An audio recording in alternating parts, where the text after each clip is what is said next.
အားလုံးပဲမင်္ဂလာပါဗျကျွန်တော်ရဲ့ channel ကနေပြန်ပြီးကြိုဆိုလိုက်ပါတယ်ကျွန်တော်ဒီနေ့ tutorial မလုပ်ပေးတာကြားတဲ့အတွက်ကြောင့်မလို့ကျွန်တော်ဒီနေ့ tutorial တစ်ခုလုပ်ပေးဖို့စဉ်းစားထားပါတယ်အဲ့ဒါဘာလဲဆိုတော့ကျွန်တော်အရင်တော့ခက်စားခဲ့တဲ့ဒီ brand new fair color ကိုကျွန်တော်ဒီ PC Lightroom နဲ့ဘယ်လိုပြင်ရမလဲဆိုတာကိုကျွန်တော်တစ်ချက်ပြောပြပေးတော့ပါမယ်ဆိုတော့ဒီနေ့မှာကျွန်တော်ဓာတ်ပုံပြင်တာကိုပြောသွားရင်းနဲ့ပဲကျွန်တော်ဒီပုံလေးကိုဘယ်လိုရိုက်ခဲ့လဲဆိုတဲ့ဥစ္စာကိုကျွန်တော်တစ်ခါတည်းထည့်ပြောပြပေးသွားပါမယ်။ Okay ဗျဒီကောင်ကိုကျွန်တော်ကဒီ first way ပြီးတော့ကျွန်တော်မန္တလေးမှာပဲကျွန်တော်ရိုက်ပါတယ်။ကင်မရာကိုဒီ share ကြီးသုံးထားတယ်။ lens က 50mm 1.4 ကိုသုံးပြီးတော့ကျွန်တော်ညနေခင်းမှာကျွန်တော် flash မပါပါဘူးကျွန်တော် natural light နဲ့ရိုက်ပါတယ်။ဆိုတော့ဒီမှာက ISO 400ထားတယ်။ aperture 1.8 ရဲ့ shutter speed က 1/100 နဲ့ကျွန်တော်ဒီပုံလေးကိုရိုက်ခဲ့ပါတယ်။ဆိုတော့ဒီပုံလေးကိုကျွန်တော် brand new color ကိုဘယ်လိုပြင်ရမလဲဆိုတော့ကျွန်တော်အလွယ်ကူဆုံးနည်းနဲ့ကျွန်တော်ဒီနေ့ပြောပြပေးတော့ပါမယ်ဆိုတော့ brand new color ပြင်မဲ့ဆိုတဲ့နေရာမှာသူ့ရဲ့အဓိက main thing ကကျွန်တော်သူ့ရဲ့ဒီအပြာတွေကိုသူကအများစုတော့သူ cyan blue ပြောင်းတယ်ပြီးရင်ဒီရဲ့ me light တွေကိုဒီ fairy light တွေရဲ့ဒီ bokeh တွေကိုသူက one tone ပြောင်းလိုက်တယ်ဆိုတော့အဲ့ basic အချက်လေးသိထားရင်ကျွန်တော်ဒီ brand new color ပြင်ရတဲ့ဥစ္စာဒါတော်တော်လေးကိုလွယ်သွားမှာပါဆိုတော့အဲ့ဒါကိုကျွန်တော်ဒီနေ့မှာတော့အလွယ်ဆုံးနည်းနဲ့ဘယ်လိုလုပ်ရမလဲဆိုတော့ကျွန်တော်ဒီနေ့ပြောပြပေးသွားပါမယ်။ဟုတ်ပြီဒါဆိုရင်ကျွန်တော်အတူတူစပြင်လိုက်ရအောင်။ဒါဆိုရင်ကျွန်တော် basic 2ကနေစသွားမယ်။ basic 2မှာဆိုရင်ကျွန်တော်မှာဆိုရင် exposure လေးနည်းနည်းတင်မယ်။ contrast ကိုမလုပ်သေးဘူးကျွန်တော် highlight လျှော့မယ် shadow တင်မယ် white တင်မယ် black တင်ခဲ့မယ်။တင်ပြီးသွားပြီဆိုရင်ကျွန်တော်ဒီအောက်က present တွေ cap တွေကိုကျွန်တော်ကြော်သွားလိုက်မယ်။ပြီးရင်ဒီအောက်ကH60 ကိုသွားလိုက်မယ် H60 မှာဆိုရင်ကျွန်တော်ကအဓိကလိုချင်တာကခုနကကျွန်တော်ပြောခဲ့တဲ့အတိုင်းပဲသူ့ရဲ့ blue ကိုကျွန်တော်ကအကွာ blue ဘက်သွားမယ်ဆိုတော့အားကြောင့်ကျွန်တော်ဒီ blue ကိုကျွန်တော်အကွာဘက်နည်းနည်းရွှေ့မယ် Okay ကျွန်တော်အများကြီးတော့မရွှေ့တော့ကျွန်တော် -20 လောက်ပဲကျွန်တော်ထားမယ်ပြီးရင်ဒီအကောင်ကိုကျွန်တော်ဒီ black ဘက်သွားလိုက်မယ် Okay ဒီလောက်ပဲဟုတ်ပြီနော်ပြီးရင်ကျွန်တော် saturation သွားမယ် saturation မှာကျွန်တော်ဒီအဝါကို saturation လေးတင်လိုက်မယ် Okay ဒီလောက်ပဲပြီးရင် blue တင်မယ်ပြီးရင်ကျွန်တော် luminance သွားပြီးတော့ဒီမှာလိမ်မော်ရောင်နဲ့အဝါရောင်ကျွန်တော်နည်းနည်းလေးလင်းလိုက်မယ်ပြီးရင်ဒီအောက်က blue ကိုလည်းကျွန်တော်နည်းနည်းသွားအရင်လင်းလိုက်တာရတားကြီးဖြူသွားမှာတော့အဆင်မပြေတော့ကျွန်တော်ဒီလောက်ပဲသွားမယ်ပြီးရင်ကျွန်တော်မှာ magenta လေးနည်းနည်းလေးဖြူလိုက်မယ်နှာခမ်းနီလေးနည်းနည်းလေးဖွေးသွားလို့ Okay အဲ့လောက်ပဲကျွန်တော်ထားခဲ့မယ်ထားပြီးသွားပြီဆိုတာနဲ့ကျွန်တော်ဒီမှာဆိုရင် sharpness တွေပါမထိတော့ဘူး split tone တွေမထိတော့ဘဲနဲ့အောက်ဆုံးက calibration ကိုသွားပါမယ် calibration မှာကအများကြီးမလုပ်တော့ဘဲနဲ့ဒီအောက်က blue နဲ့ green ကိုပဲကျွန်တော်သွားထိမယ်ဆိုတော့ဒီအောက်က blue ရဲ့ကျွန်တော်ဒီ hue ကိုကျွန်တော် minus ဘက်နည်းနည်းရွှေ့လိုက်မယ်ပြီးရင်ကျွန်တော် saturation တင်ကြည့်မယ် Okay ဒီမှာဆိုအဝါလေး saturation လေးတက်လိုက် Okay ဆိုတော့ဒီလောက်ထားလိုက်မယ်ထားပြီးတော့ရင်ကျွန်တော်ဒီဘက် green ကိုလည်းကျွန်တော်နောက်ထပ် saturation လေးထပ်တင်လိုက်မယ်သူ့ရဲ့ဒီအဝါလေးပို့ပြီးတော့တောက်လာ60ဆိုဒီ60ဝန်းကျင်လောက်49 50ဝန်းကျင်လောက်ကျွန်တော်ထားလိုက်မယ်ဗျာထားပြီးတော့ပြီဆိုတော့ကျွန်တော်အပေါ်ဆုံးကိုပြန်သွားမယ်အပေါ်ဆုံးပြန်သွားပြီးတော့ဘာလုပ်မလဲဆိုတော့ကျွန်တော်အဓိကဒီမှာကစားပါဒီကောင်ကိုကျွန်တော်က raw နဲ့ရိုက်ခဲ့တာဖြစ်တဲ့အတွက်ကျွန်တော် temperature ကိုကစားကြည့် Okay ကျွန်တော်မတင်ပြီ black Yeah Okay ဒါဆိုရင်ကျွန်တော်ဒီလောက်လေးကျွန်တော်ထားလိုက်မယ်ထားပြီးရင်ကျွန်တော်မှာ exposure နည်းနည်းထပ်စားမယ် Yeah Okay shadow လေးဖွင့်မယ် white လေးနည်းနည်းလေး short မယ်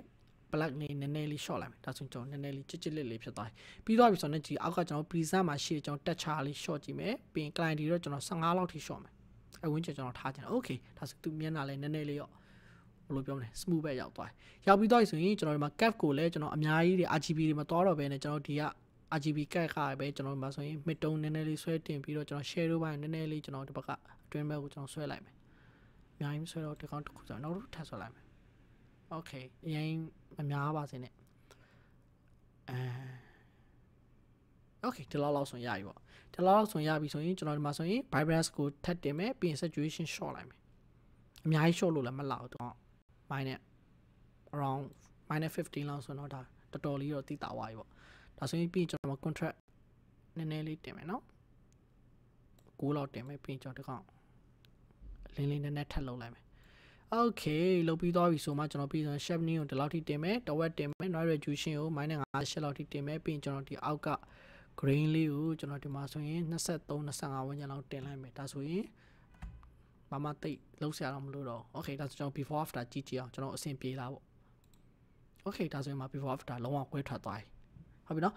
ဆိုတော့ဒီမှာနောက်တစ်ခုရှိတာကကျွန်တော်ကဒီ brand new color လုပ်တဲ့အချိန်မှာတချို့ကရှိတယ်ဒီလိုပန်းအောင်တန်းလာလေးလိုချင်တယ်ဆိုရင်အဝေးတွေတခြားပဲဒီ cap တွေပါသွားလို့ဆရာမလိုတော့ကိုတွေကဘာလုပ်မလဲဆိုတော့ဒီတစ်မှာသွားပြီးတော့ကျွန်တော်ဒီမှာဆိုရင်အနီရောင်ဘက်သွားရင်မတွေ့လားပန်းအောင်တန်းတဲ့ဘက်လေးရမှာဆိုတော့အဲ့လိုမကြိုက်ဘူးကျွန်တော်ကအစိမ်းအောင်ဆိုရင်ဒီမှာအောက်ကိုဒီဘက်ကိုသွားလိုက်ဒါပဲအရင်ကျွန်တော် split tone တွေပါလေသွားစားမလို့တော့ ဆိုတော့ကျွန်တော်ကဒီလိုပန်းအောင်ပတ်နည်းနည်းလေးရောက်တဲ့ဥစ္စာပဲကျွန်တော်ကြိုက်တဲ့အတွက်ကျွန်တော်ဒီလောက်ပဲထားမယ်ထားပြီးသွားပြီဆိုရင် okay ဒါ before after ဒီပုံတွေရသွားပြီကျွန်တော်ပုံတွေအတွက်ကျွန်တော်အဆင်ပြေမယ်ပြီးကျွန်တော်လုပ်ကြည့်မယ်ဆိုတော့ကျွန်တော် copy ကူးလိုက်မယ်